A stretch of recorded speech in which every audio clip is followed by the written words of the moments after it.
महामारी से जूझ रही दुनिया अभी तक इसकी वैक्सीन नहीं बना पाई है। कोशिशें तो बेहिसाब की जा रही हैं, लेकिन अभी तक कोई भी वैक्सीन कारगर साबित होती नजर नहीं आई।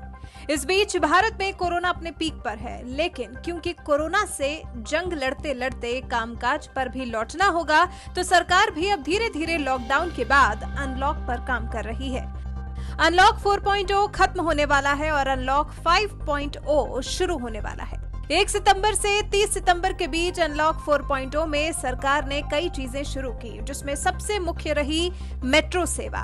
कक्षा 9 से 12 तक के स्कूलों को आंशिक तौर पर खोलने की अनुमति भी दी जा चुकी है। अब जब अनलॉक 5.0 को शुरू होने में मात्र 2 दिन का समय बचा है, तब सरकार इसके लिए गाइडलाइंस तैयार करने के अंतिम चरण में है। इसके लिए प्रधानमंत्री नरेंद्र मोदी ने कोरोना से सबसे प्रभावित राज्यों या फिर केंद्र शासित प्रदेशों के मुख्यमंत्रियों से वर्चुअली बातचीत भी की थी। मोदी चाहते हैं कि राज्य माइक्रो कंटेनमेंट जोन पर काम करें। अब त्योहार का सीजन भी लगभग शुरू हो चुका है। ऐसी स्थिति में ज्यादा सतर्कता के साथ सरकार ढील दे सकती है।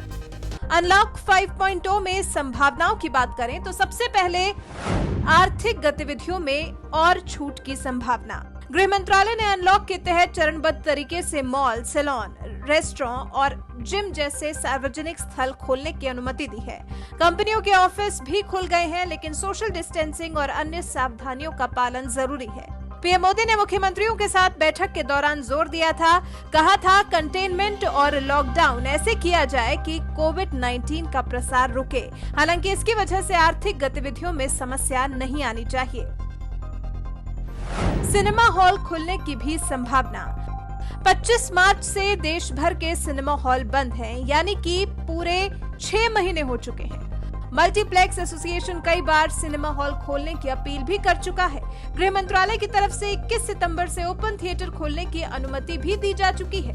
अगस्त में सूचना एवं प्रसारण मंत्रालय के सचिव अमित खरे ने गृह मंत्रालय को थिएटर्स में सीटिंग प्लान का फॉर्मूला भी भेजा था, जिसके तहत पहली पंक्ति में 1 सीट छोड़कर दर्शक बैठे और उसके बाद रो को खाली रखा जाए, ताकि सोशल डिस्टेंसिंग मेंटेन हो सके। और शनिवार को पश्चिम बंगाल ने 1 अक्टूबर से सिनेमा हॉल खोलने की अनुमति दे दी है।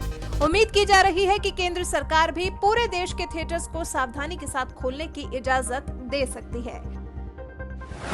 टूरिज्म सेक्टर को राहत की संभावना। कोरोना काल में बहुत से सेक्टर्स ऐसे हैं जो बुरी तरह प्रभावित हुए हैं, जिसमें से एक टूरिज्म सेक्टर भी है।